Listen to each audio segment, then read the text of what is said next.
Fairy Tales 1. Rumpelstiltskin. There was once a miller who was poor, but he had one beautiful daughter. It happened one day that he came to speak with the king, and to give himself consequence, he told him that he had a daughter who could spin straw into gold. The king said to the miller, "That is an art that pleases me well. If thy daughter is as clever as you say, bring her to my castle tomorrow, that I may put her to the proof." When the girl was brought to him, he led her into a room that was quite full of straw, and gave her a spinning wheel, and said, "Now set to work. If by the early morning thou hast not spun this straw into gold, thou shalt die." And he shut the door himself, and left her there alone. And so the poor miller's daughter was left there sitting, and could not think what to do for herself. She had no notion how to set to work to spin straw into gold, and her distress grew so great that she began to weep. Then all at once the door opened, and it came a little man, who said, "Good evening, miller's daughter. Why are you crying?" "Oh," answered the girl, "I have got to spin all this straw into gold, and I don't know how." "What will you give me if I spin all this straw into gold?" "My necklace," said the girl. The little man took the necklace, seated himself before the spinning wheel, and whir, whir, whir, 3 times round the bobbin was full. Then he took up another, and 3 times round, and that was full. So he went on till the morning, when all the straw had been spun to gold, and all the bobbins were full. All at sunrise came the king, and when he saw the gold he was astonished and very much rejoiced, for he was very greedy. He had the miller's daughter take into another room filled with straw, much bigger than the last, and told her that if she valued her life, she must spin it all in one night into gold. The girl did not know what to do, so she began to cry, and then the door opened, and the little man appeared and said, "What will you give me if I spin all this straw into gold?" "The ring from my finger," answered the girl. So the little man took the ring and began again to spin the straw into gold. And in the morning all the straw was spun into glistening gold. The king rejoiced beyond measure at the sight, but as he could never have enough gold, he had the miller's daughter taken to still a larger room full of straw, and said, "This too must be spun in one night, and if you accomplish it, you shall be my wife." For he thought, although she is but a miller's daughter, I am not likely to find anyone richer in the whole world. As soon as the girl was left alone, the little man appeared for the 3rd time and said, "What will you give me if I spin all this straw into gold?" "I have nothing left to give," answered the girl. "Then you must promise me the first child you have after you are queen," said the little man. "But who knows whether that will happen?" thought the girl. But as she did not know what else to do in her necessity, she promised the little man what he desired. Upon which he began to spin until all the straw was gold. And when in the morning the king came and found all done according to his wishes, he caused the wedding to be held at once, and the miller's pretty daughter became queen. In a year's time she brought a fine child into the world, and thought no more of the little man. But one day he suddenly came to her room and said, "Now give me what you promised me." The queen was terrified greatly, and offered the little man all the riches of the kingdom if he would only leave the child. But the little man said, "No, I would rather have something living than all the treasures of the world." Then the queen began to lament and to weep, so that the little man had pity upon her. "I will give you 3 days," he said. "If at the end of that time you cannot tell me my name, you must give up the child to me." Then the queen spent the whole night in thinking over all the names that she had ever heard in her life, and sent a messenger through the land to ask far and wide for all the names that could be found. And when the little man came the next day, she began asking him different names. Caspar, Melchior, Balthazar. She repeated all she knew and went through the whole list. But after each, the little man said, "That is not my name." The second day the queen sent to inquire all the neighbors what the servants were called, and told the little man all the most unusual singular names, saying, "Perhaps you are called roast ribs, or sheepshanks, or spindleshanks." But he answered nothing but, "That is not my name." The third day the messenger came back again and said, "I have not been able to find one single new name, but as I passed through the woods, I came to a high hill, and near it was a little house, and before the house a burning fire, and round the fire danced a comical little man, and he hopped on one leg and cried, 'Today do I bake, tomorrow I brew. The day after that the queen's child comes here. And oh, I'm glad that nobody knew that the name I am called is Rumpelstiltskin.'" You cannot think how pleased the queen was to hear that name, and soon afterwards, when the little man walked in and said, "Now, Mrs. Queen, what is my name?" And she said, first, "Are you called Jack?" "No," answered he. "Are you called Harry?" she asked again. "No," answered he. And then she said, "Then perhaps your name is Rumpelstiltskin." "The devil told you! The devil told you that!" cried the little man, and in his anger he stamped with his right foot so hard that he went through the ground and was never heard of again. The Bremen town musicians. There was once a donkey whose master had made him carry sacks to the mill for many a long year, but whose strength began at last to fail, so that each day, as it came, he found less capable of work. Then his master began to think of turning him out. But the donkey, guessing that something was in the wind that boded him no good, ran away, taking the road to Bremen, for there he thought he might get an engagement as the town musician. When he had gone a little way, he found a hound dog laying by the side of the road, panting, as if he had run a long way. "Now, hold fast. What are you so out of breath about?" asked the donkey. "Oh dear," said the dog, "now I am old, and I get weaker every day, and can do no good in the hunt. So, as my master was going to throw me out, I have made my escape. But now, how am I to gain a living?" "I will tell you what," said the donkey. "I am going to Bremen to become the town musician. You may as well go with me, and take up music too. I can play the lute, and you can beat the drum." And the dog consented, and they walked on together. It was not long before they came to a cat sitting in the road, looking as dismal as 3 wet days. "Now then, what is the matter with you, old shaver?" said the donkey. "I should like to know what would be cheerful when my neck is in danger," asked the cat. "Now that I am old and my teeth are getting blunt, and I would rather sit by the oven and purr than run about after mice, my mistress wanted to send me out of the house, so I took myself off. But good advice is scarce, and I do not know what is to become of me." "Come with us to Bremen," said the donkey, "and become town musicians.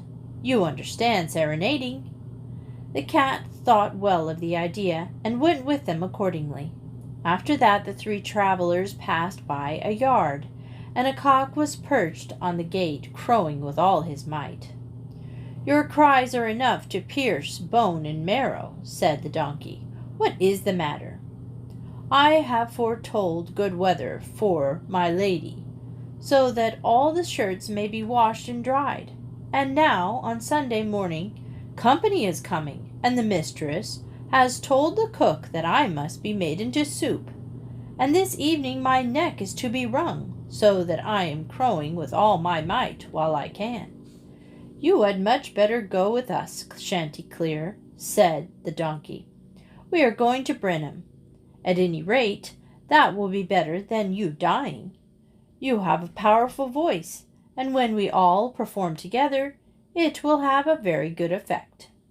So the cock consented, and they went all together. But Bremen was too far off to be reached in one day, and towards evening they came to a wood, where they determined to pass the night. The donkey, the dog, lay down under a large tree. The cat got up among the branches, and the cock flew up to the top, as that was the safest place for him. Before he went to sleep, he looked all round him to the 4 points of the compass, and perceived in the distance a little light shining. He called out to his companions that there must be a house not far off, as he could see a light. So the donkey said, "We had better get up and go there, for there are uncomfortable quarters here." The dog began to fancy a few bones, not quite bare, would do him good, and they all set off in the direction of the light, and it grew larger and brighter, until at last it led them to a robber's house, all lighted up. The donkey, being the biggest, went up to the window and looked in. "Well, what do you see?" asked the dog. "What do I see?" answered the donkey. "Here is a table set with the splendid edibles and drinkables, and robbers sitting at it and making themselves very comfortable." "That would just suit us," said the cock. "Yes, indeed, I wish we were there," said the donkey. Then they consulted together how it should be managed as to get the robbers out of the house, and at last they hit on a plan. The donkey was to place his 4 feet on the window-sill, and the dog was to get on the donkey's back, and the cat on the top of the dog. Lastly, the cock was to fly up and perch on the cat's head. When that was done, at a given signal, they all began to perform their music. The donkey brayed, the dog barked, and the cat mewed, and the cock crowed. Then they burst through into the room, breaking all the panes of glass. The robbers fled at the dreadful sound. They thought it was one goblin, and fled to the wood in the utmost terror. Then the 4 companions sat down to the table, made free with the remains of the meal, and feasted as if they had been hungry for a month. And when they had finished, they put out the lights, and each sought out a sleeping place to suit his nature and habit. The donkey laid himself down outside on the dunghill, and the dog behind the door, and the cat on the hearth by the warm ashes. And the cock settled himself in the cock-loft, and as they were all tired with their long journey, they soon fell fast asleep. When midnight drew near, and the robbers from afar saw that no light was burning, and that everything appeared quiet, their captain said to them that he thought that they had run away without reason, telling one of them to go and reconnoiter. So one of them went, and found everything quite quiet. He went into the kitchen to strike a light, and taking the glowing, fiery eyes of the cat for burning coals, he held a match to them in order to kindle it. But the cat, not seeing the joke, flew into his face, spitting and scratching. Then he cried out in terror and ran to get out at the back door. But the dog, who was laying there, ran at him and bit his leg. And as he was rushing through the yard by the dunghill, the donkey struck out and gave him a great kick with his hind foot. And the cock, who had been wakened with the noise and felt quite brisk, cried out, "Cock-a-doodle-doo!" Then the robber got back as well as he could to his captain and said, Oh dear, in the house there's a gruesome woman, and I felt her breath, and she clawed me with her nails in the face. And by the door there stands a man who stabbed me in the leg with a knife. And in the yard lies a black spectre who beat me with a wooden club. And above, upon the roof, there sits the judge, who cries, 'Oh, catch the robber, do!' And so I ran away from the place as fast as I could. From that time forward the robbers never ventured to the house, and the 4 Bremen town musicians found themselves so well off where they were that they stayed, and the person who last related this tale is still living, as you see. The 6 Swans. There was once a king who was forced by trickery to choose for his second wife a woman who was not a very kind woman. However, the king was wise enough to hide his 7 children from their stepmother, for he knew that she would harm them if she could. He took them to a lonely castle which stood in the midst of a forest so thick that no one could get through it without the aid of magic. A wise woman had shown the king this enchanted castle and had told him how to reach it. When the king threw a ball of magic yarn before him, it would unwind of itself and lead the way through the forest to the castle. In this way he could visit his children as often as he liked. He felt sure they would always be safe from their wicked stepmother. One day the stepmother heard the servants talking about the king's 6 young sons, and she determined in her evil heart to find them and get rid of them. She had learned something of magic from her mother, and so she used this power to make 6 little shirts which would cast an evil spell on whoever wore them. She kept both eyes open and her tongue quiet, and soon learned about the magic ball of yarn. The next time the king was away, the wicked queen took the yarn and with it found the way to the enchanted castle. The 6 young princes came running to meet her, for they thought she was their father. But before they could turn and run, she threw the magic shirts over their heads.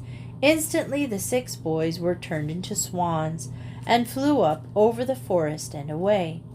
The queen went home well pleased with her evil trick, but she did not know that the 7th child, a beautiful young girl, had remained in the castle and had seen the whole thing.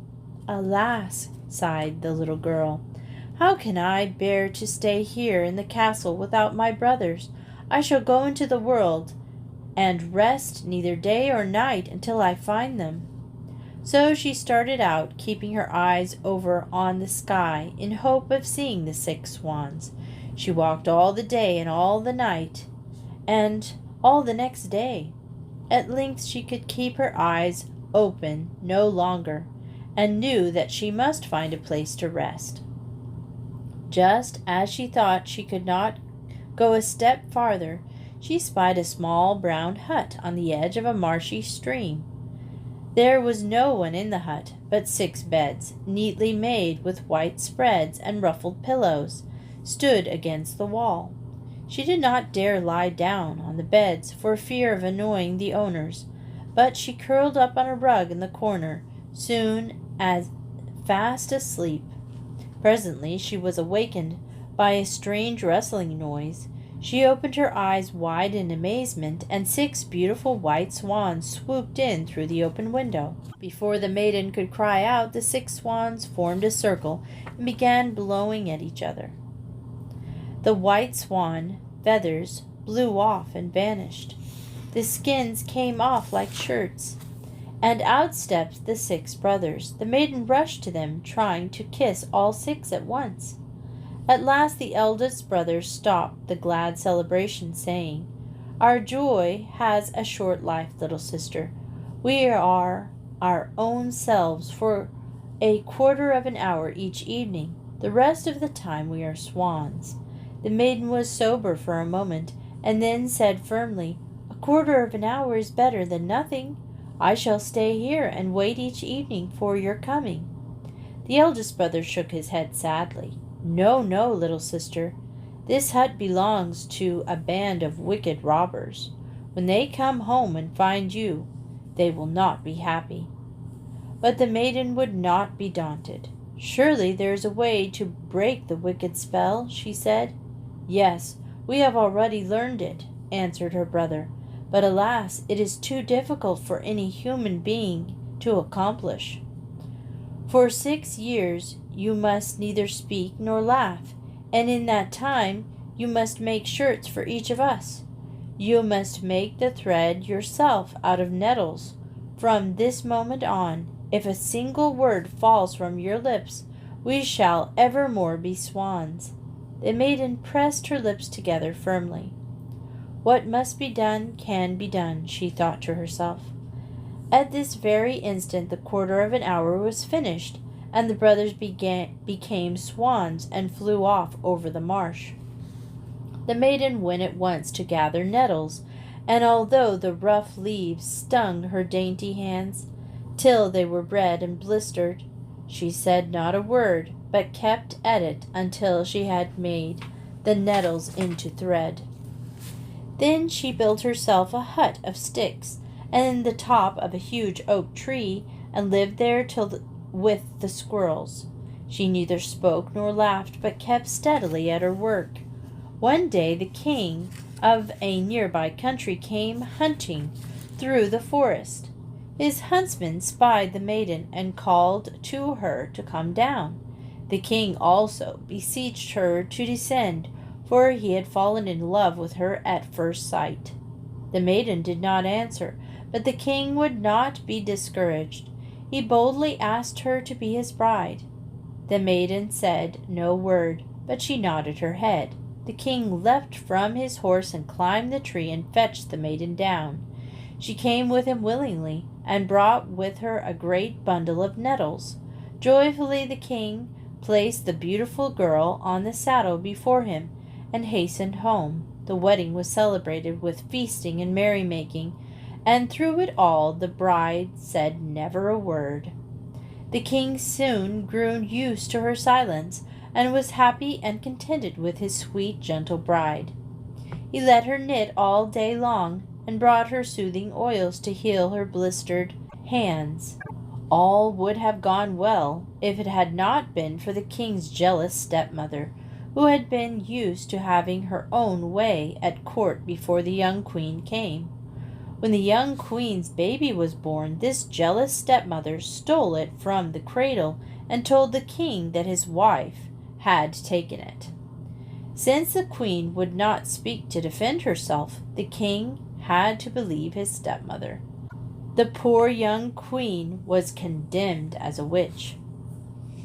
A great fire was kindled in the courtyard, and the queen was led forward, still knitting on the last of the 6 shirts, with the other 5 in a bag at her belt, for it was the last day of the 6 years. Only one sleeve of that last shirt remained unfinished. The queen was bound to the stake, and the red flames began to lick her clothing. Just then the air was filled with a great rustle of wings, and 6 beautiful white swans dropped from the sky and flew about the queen in a graceful circle flight. As each bird passed before her, she threw a shirt over his head. Instantly the birds became 6 handsome youths, who leapt upon the flames and stamped them to ashes. But the youngest of the 6 had 1 arm only. The other was still a swan's wing, because of the unfinished sleeve. Now at last the young queen could speak and tell her husband the truth. The jealous stepmother was forced to bring back the baby, which she had stolen, and the whole place was filled with great rejoicing. The jealous stepmother was sent away by the king, and the king and queen and the 6 brothers lived in happiness and peace ever after. The Goose Girl. There was once a queen whose husband had long been dead. She had promised her daughter in marriage to a prince in a far-away land. When it came time for the wedding, The queen gathered together many beautiful things and gave her daughter a serving maid and 2 horses to carry them on their way. Just before it was time for the princess to leave, her mother called her daughter to her and gave her a golden charm to wear. This charm, she said, would protect her as long as she wore it.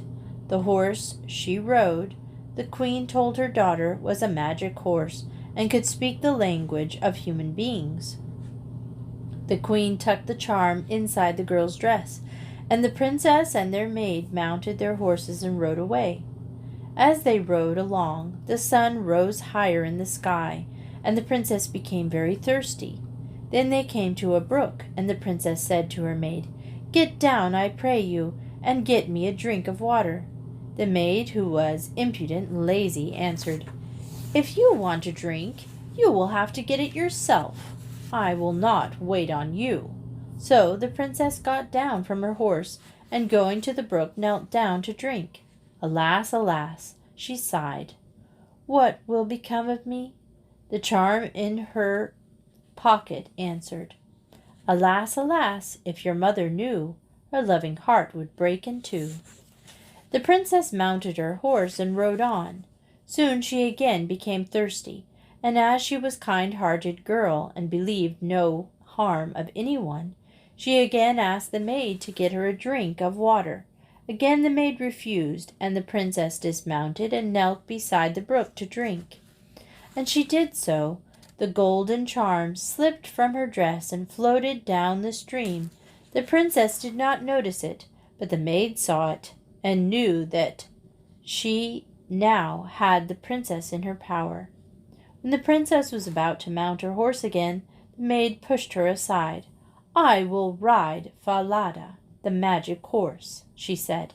"You can ride my old nag." As the maid had already mounted Falada, there was nothing for the princess to do but to mount the old nag.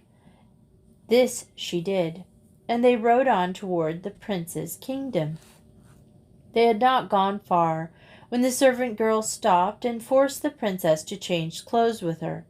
The servant girl now was dressed in the princess's clothes and rode the princess's horse. So it was not surprising that when they reached the palace, the servant girl was taken for the princess, and the princess was made to go to the servants' quarters. As the false princess sent her away, she said, "If you speak a word of what has happened on the way, I shall surely see that you shall die." The false princess was given a royal welcome and went to dine with the prince and his father. As the prince looked out the window, he saw a strange servant girl wandering aimlessly about the courtyard. "Ah, who can that be?" he said. "She's very beautiful." "That is but a servant maid I brought with me," the false princess answered. "She's very lazy." And then turning to the king, she added, "I wish that you would give her some really hard work to do." "Well now," said the king, "she might help the goose herd." So it came about that on the next morning the real princess was sent with Conrad, the goose herd, to look after the geese. Everything was going just as the false princess wished, but she still feared Falada. The talking horse might give her away. So she thought of a scheme to do away with the magic horse. "Will you do me a favor?" she asked the prince, and smiled at him in a pretty way. The prince, anxious to do anything to please his future wife, gave his promise at once. "Kill the horse on which I rode here," she said. "He is an ill-tempered beast and will surely cause trouble if left alive." The prince did not like to have so handsome a creature killed, but as he had given his promise before he heard what it was, he ordered a groom to kill Falada that very night. When the real princess heard of this, she wept bitterly and went to the groom. She offered him her only gold piece if he would fasten Falada's head to the gate through which she must pass on her way to the hills with the geese. She begged so hard that he did as she asked. The next morning, as the princess and the gooseherd passed through the gate, she looked up at Falada's head and said sorrowfully, "Falada, Falada, thou art dead, and all the joy from my life is fled." At this the head answered, "Alas, alas, if your mother knew, her loving heart would break in two." Conrad and the little princess went on into the meadow with the geese and sat down to watch them. The princess let down her hair, and the gooseherd, seeing the beautiful locks like strands of spun gold shining in the sun, tried to steal a curl. But just as his hand came near her head, the princess said, "Blow, wind, blow, I say, snatch the gooseherd's hat away. After it let Conrad run, while I sit here in the sun. Let him not come back, I pray, till my hair is combed today." At once the wind blew Conrad's hat away, and he ran after it. He ran and ran, but he did not catch it and return until the girl's hair was neatly braided and tucked under her cap. Conrad was sulky and would not speak to her the rest of the day. The next morning Conrad and the princess started out, as before. The princess again spoke to Falada's head, and the head answered with the same words when they reached the meadow. The princess let down her hair, and again Conrad tried to steal a lock, but the princess bade the wind blow, and whisk, away went Conrad's hat, and Conrad after it. Conrad was sulkier than before, and muttered and grumbled all the day. That night, when they returned to the palace, he complained to the king. "I will not go to the meadow again with that girl," he said. "Why not?" asked the king.